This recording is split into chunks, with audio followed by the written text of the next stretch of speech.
আজকে আমি তোমাদেরকে 3 বছরের বাচ্চার রুমাল ফ্রক সেলাই করে দেখাবো, যা গত ভিডিওতে আমি কাটিং করে দেখিয়েছি। এখানে আমি বডির কাপড় প্রথমে এই দুইটাকে মিলিয়ে নিচ্ছি। এখানে অবশ্যই মিলিয়ে তারপর মাপ দিয়ে দেখতে হবে, তারপর মাপ অনুযায়ী সেলাইটা করতে হবে, না হলে কিন্তু চাপা হয়ে যেতে পারে অথবা লুজ হয়ে যাইতে পারে। এবার আমি দুইটাকে এক সাইডে রেখে তারপরে এটাকে মাপ দিয়ে নিব। দেখো আমি 4টা পাটিকে একসাথে মিলিয়ে নিচ্ছি, একদম সমান করে একটু হাত দিয়ে ঘষে তারপরে যেন কোথাও ছোট বড় না হয় তেমন ভাবে এটা কাজটা করতে হবে। এবার আমি এটাকে মাপ দিয়ে নিচ্ছি। প্রথমে 21 ইঞ্চির কে 4 ভাগ করতে হবে, তো আমি ফিতিয়া দিয়ে দেখিয়ে দিচ্ছি কিভাবে আমি 21 ইঞ্চি 4 ভাগটা করলাম। এখন আমি এখানে 5.5 ইঞ্চি নেব। 5.5 ইঞ্চিতে একটা দাগ কেটে নিচ্ছি। এটা হচ্ছে বডির মাপ, তো আমি আমার অনুমান করে আমি বাকিটাও করে নিচ্ছি। তোমরা তোমাদের মাপ অনুযায়ী এই কাজটা করে নিবা, যে কোমরে যতটুকু আছে ততটুকুই নিবা। এবার আমি এটাকে সেলাই করে নিচ্ছি। এখন আমি এটাকে সেলাই করে নেব। সেলাইয়ের প্রথমে এবং শেষে অবশ্যই তোমরা ব্যাক স্টিচটা দিয়ে নেবা, তাহলে কি হয় পরবর্তীতে এই সেলাইটা খুলে যাবে না। অবশ্যই ব্যাক স্টিচটা দিয়ে নেবা। আমি পরবর্তীতে দিয়েছি, আমার তখন মনে ছিল না। আমার এক সাইড সেলাই করা হয়ে গেছে, তো আমি ডাবল সেলাই দিয়ে নিয়েছি। আমি একটু ফাঁকা রেখে তারপরে সেলাইটা করেছি, যাতে যদি পরবর্তীতে বাচ্চাটা চাপা হয়ে যায় তাহলে একটা সেলাই খুলে নিলেই হয়ে যাবে। এখন আরেক সাইডেও সেম ভাবে দাগ কেটে তারপরে সেলাইটা করে নেব। আর হ্যাঁ, আমি কিন্তু এটা অফ ক্যামেরায় করে নিয়েছি, তোমরা অন করে নিবা। তো এইবার আমি এই যে যে ঘেরের কাপড় আছে রুমাল ফ্রকের, সেটার এক সাইডে আমি সেলাই করে নিচ্ছি। আমার স্টোরেজ ফুল হয়ে যাওয়ার কারণে আমি ওই বডির কাপড়টা 2 সাইড সেলাই করে দেখাইতে পারি না, এক সাইড সেলাই করে দেখেছি। একই নিয়মে আরেক সাইডও সেলাই করে নিবা। আর এই যে রুমাল ফ্রকের নিচের যে ঘেরের কাপড়টা, ওইটার সাইডে এক সাইড দিয়ে সেলাই করার দরকার ছিল, কারণ আমি যেভাবে কেটেছি সেভাবে আরেক সাইড এমনিতেই আটকানো ছিল, তাই আর ওই সাইড সেলাই করার কোনো প্রয়োজন নেই। আমি 2 সাইডই সেলাই করে নিয়েছি, আর তোমরা ডাবল সেলাই দিয়ে নেবা কিন্তু। এবার আমি এটাকে জয়েন্ট দিয়ে দেখাবো। প্রথমেই দেখো আমি 2টা কাপড়কে একভাবে রেখেছি সোজা করে, তারপরে যে ঘেরের কাপড়টা আছে ওইটাকে আমি উল্টে নিচ্ছি।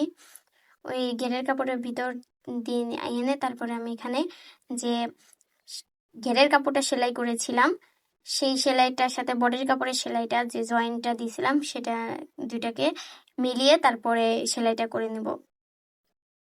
এখন আমি ঘুরিয়ে ঘুরিয়ে পুরোটা সেলাই করে নিচ্ছি, তোমরা দেখতে থাকো। আর হ্যাঁ, এটার গলার ভিডিও, হাতার ভিডিও, চেন লাগানোর ভিডিও আমার ফেসবুক এবং ইউটিউবে দেওয়া আছে, তোমরা চাইলে ওখান থেকে দেখে আসতে পারো। এখানে সব ভিডিও একবারে ডিটেলস ভিডিও দিতে গেলে অনেক বড় ভিডিও হয়ে যেত, এমনিতেই ভিডিওটা অনেক বড় হয়ে গেছে, তাই স্পিড বাড়িয়ে দিতে হয়েছে এবং কিছু কিছু অংশ কেটে দেওয়া লাগছে। তারপরেও তোমরা অনেকেই দেখতে চাও না বড় ভিডিও হলে, তো এটা আমাকে যেহেতু ডিটেলসে দেখিয়ে দিতে হবে তাই আমি এটা একটু বড় রাখছি আর পাট পাট করে দিয়েছি। এটার অলরেডি আমার চ্যানেলে দেওয়া আছে ফেসবুক এবং ইউটিউবে, এটার যে গলা, চেন, হাতা এবং কাটিং ভিডিও আছে আমার চ্যানেলে আপলোড দেওয়া, তোমরা চাইলে ওখান থেকে দেখে আসতে পারো।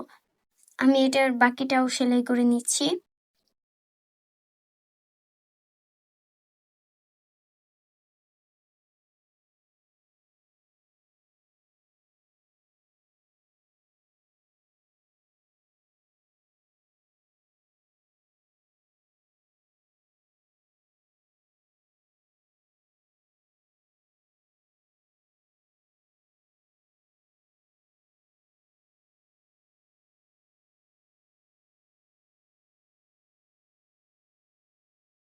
আমার একবার সেলাই করা হয়ে গেছে, তাই আমি এখানে ডাবল সেলাইটা করে নিচ্ছি। আর এখানেও সব জায়গায় তোমরা ডাবল সেলাইটা করে নেবা, না হলে দেখা যায় কি পরবর্তীতে সেলাইটা লুজ হয়ে গেলে একটা সেলাই দিলে পরবর্তীতে দেখা যায় খুলে যাইতে পারে, তাই অবশ্যই 2টা সেলাই দিবা।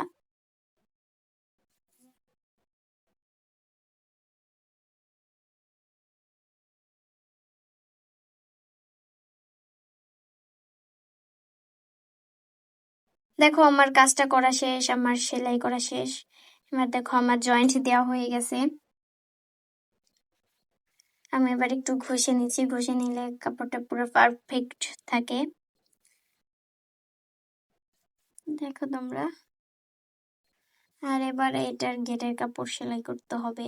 আর একটা কথা আগেই বলে রাখতেছি, তোমরা কিন্তু আগেই এই জামার ফিতার কাপড়টা লাগিয়ে নিবা, যখন বডি দুইটাকে অ্যাডজাস্ট করবা তখনই এই কাজটা করে নেবা। আমার না মনে ছিল না, তাই আমি এটা পরবর্তীতে পুরো জামা কমপ্লিট করার পরে ফিতা কেটে আবার লাগিয়েছি। এখন দেখো আমি যে যেই সাইডে সেলাইটা দিয়েছিলাম ওই সাইড থেকেই সেলাইটা করে নিচ্ছি, যে নিচের ঘেরের সেলাইটা সেটা করে নিচ্ছি।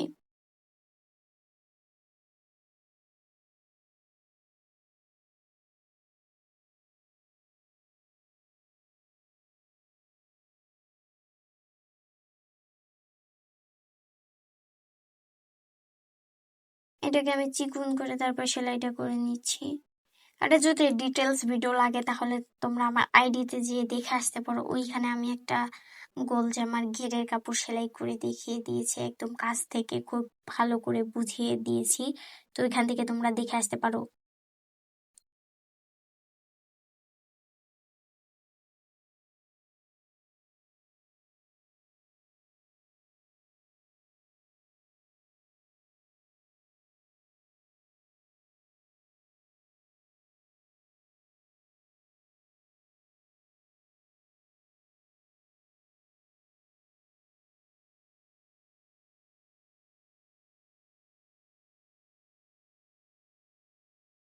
আমি এখানে কেটে কেটে দিছি। তো যতটুকু, দেখো অল্প একটু প্রথমে ভাঁজ দিবা, তারপর আরো একটা ভাঁজ দিয়ে নিয়ে তারপরে সেলাইটা করে নিবা। এটা খুব কাছ থেকে আমি খুব বুঝিয়ে দিয়েছি একটা ভিডিওতে, তো ওইটা তোমরা দেখে নিও।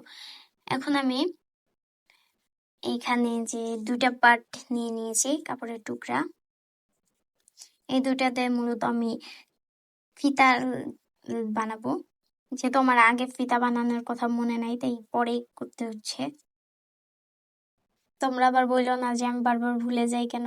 আসলে বর্তমানে আমার যে কাজের চাপ, আর এত কম সময়ে এতগুলো কাজ করা একটু মুশকিলের ব্যাপার হয়ে যাচ্ছে।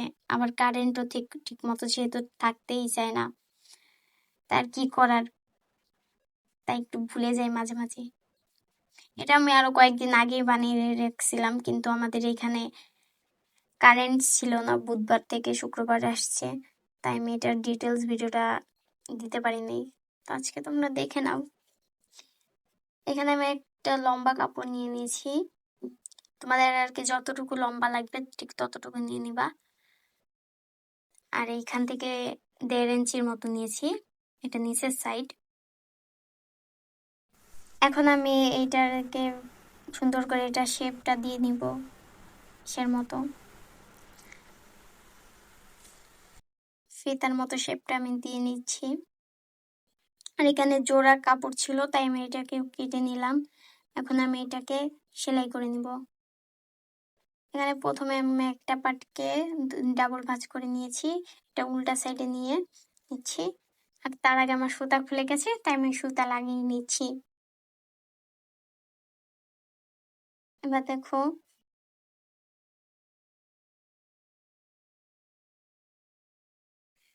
সুতোটা লাগানো হয়ে গেছে। এখন দেখো আমি সেলাইটা করে নিচ্ছি। এটা আমি অনেক ফাস্ট করে দিয়েছি, কিছু করার ছিল না, ভিডিও না হলে অনেক বড় হয়ে যাচ্ছিল।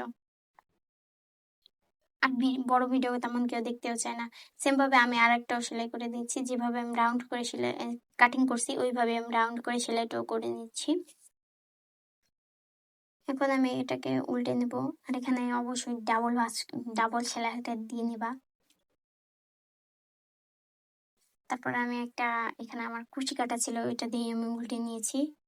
তারপরে একটু চেপে চেপে টান টান দিয়ে তারপরে সোজা করে নিলাম।